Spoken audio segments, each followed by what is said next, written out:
ಬಾಗಲಕೋಟೆಯಲ್ಲಿ ಬಸ್ ಬಂದ್ಗೆ ಬೆಂಬಲ ಇಲ್ಲ. ಎಂದಿನಂತೆ ಬಸ್ ಸಂಚಾರವನ್ನ ಆರಂಭಿಸಿದ ಕೆಎಸ್ಆರ್ಟಿಸಿ ಬಸ್ಗಳು ಪ್ರಯಾಣಿಕರಿಂದ ತುಂಬಿದಂತಹ ನವನಗರ ಬಸ್ ನಿಲ್ದಾಣ. ಬೆಂಗಳೂರಿಗೆ ಅಷ್ಟೇ ಸೀಮಿತವಾದ ಸಾರಿಗೆ ನೌಕರರ ಮುಷ್ಕರ. ಕೆಎಸ್ಆರ್ಟಿಸಿ ಬಸ್ ಸಂಚಾರದಲ್ಲಿ ಯಾವುದೇ ವ್ಯತ್ಯಯ ಇಲ್ಲ. ಬಾಗಲಕೋಟೆಯಲ್ಲಿ ಯಥಾಸ್ಥಿತಿಯಾಗಿ ಯಥಾ ಪ್ರಕಾರವಾಗಿ ಎಂದಿನಂತೆ ಬಸ್ಗಳು ಟೈಮಿಗೆ ಕರೆಕ್ಟ್ ಆಗಿ ಸಂಚಾರ ಆಗ್ತಾ ಇದೆ. ಪ್ರಯಾಣಿಕರಿಗೂ ಕೂಡ ಯಾವುದೇ ತೊಂದರೆ ಆಗ್ತಾ ಇಲ್ಲ.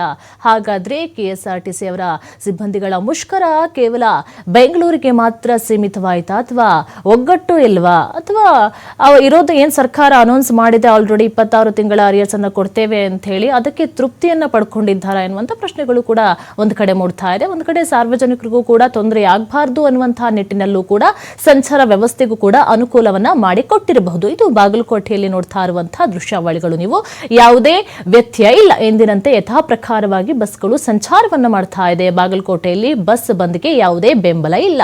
ಒಂದೊಂದು ಮುಷ್ಕರ ನಡೀತಾ ಇದೆ, ಬೆಂಗಳೂರಿನಲ್ಲಿ ಬೃಹತ್ ಹೋರಾಟ ಆಗ್ತಾ ಇದೆ, ಪ್ರತಿಭಟನೆ ಆಗ್ತಾ ಇದೆ ಅನ್ನೋದಕ್ಕೆ ಯಾವ ಕುರುಹುಗಳು ಕೂಡ ಬಾಗಲಕೋಟೆಯಲ್ಲಿ ಕಂಡು ಬರ್ತಾ ಇಲ್ಲ. ಯಥಾ ಪ್ರಕಾರವಾಗಿ ಬಸ್ಗಳು ಸಂಚಾರವನ್ನ ಮಾಡ್ತಾ ಇದೆ. ಪ್ರಯಾಣಿಕರಿಗೂ ಕೂಡ ಯಾವುದೇ ತೊಂದರೆಗಳು ಆಗ್ತಾ ಇಲ್ಲ. ಹಾಗಾದ್ರೆ ಬೆಂಗಳೂರಿಗಷ್ಟೇ ಸೀಮಿತವಾಯ್ತಾ? ಹಾಗಾದ್ರೆ ಸಾರಿಗೆ ನೌಕರರ ಮುಷ್ಕರ ಹಾಗಾದ್ರೆ ನಾಳೆನೂ ಏನಾದ್ರೂ ಅಕಸ್ಮಾತ್ ಇವತ್ತು 4 ಗಂಟೆ ಒಳಗೆ ನಮ್ಮ ಏನು ಪರಿಹಾರವನ್ನ ಕೊಡಬೇಕು, ಈಗ ಏನು ನಾವು ಬೇಡಿಕೆನ ಇಟ್ಟಿದ್ದೇವೆ ಅದಕ್ಕೆ ನೀವು ವಾಪಸ್ ಕೊಡಬೇಕು ಎನ್ನುವಂತ ಏನು ಮುಷ್ಕರವನ್ನ ಮಾಡ್ತಾ ಇದ್ದಾರೋ ಅದೆಲ್ಲೋ ಒಂದು ಕಡೆ ಏನಾದ್ರೂ ಇವರು ಸಂಧಾನವನ್ನ ಮಾಡಿಸಿದ್ದೇ ಆದಲ್ಲಿ ನಾಳೆ ಪ್ರತಿಭಟನೆ ಮುಂದುವರಿಯುವಂತ ಸಾಧ್ಯತೆ ಕೂಡ ಇರುತ್ತೆ. ಅಕಸ್ಮಾತ್ ನಾಳೆನೂ ಕೂಡ ಮುಂದುವರೆದ್ರೆ ಬೇರೆ ಬೇರೆ ಜಿಲ್ಲೆಗಳಲ್ಲಿ ಇದೇ ರೀತಿಯಾಗಿ ಬೆಂಗಳೂರಿನಲ್ಲಿ ಪ್ರತಿಭಟನೆ ಆಗ್ತಾ ಇದ್ದಿಲ್ಲ, ಈ ರೀತಿಯಾಗಿ ಬೇರೆ ಕಡೆ ಪ್ರತಿಭಟನೆಗಳು ಆಗಲ್ವಾ ಎನ್ನುವಂತ ಪ್ರಶ್ನೆಗಳು ಕೂಡ ಒಂದು ಕಡೆ ಮೂಡ್ತಾ ಇರುವಂತದ್ದು. ಹಾಗಾದ್ರೆ ಬಾಗಲಕೋಟೆಯಲ್ಲಿ ಯಾವುದೇ ಒಂದು ಬಂದ್ಗೆ ಇಲ್ಲ, ಈಗ ಯಥಾ ಪ್ರಕಾರವಾಗಿ ನಡೀತಾ ಇರುವಂತದ್ದು.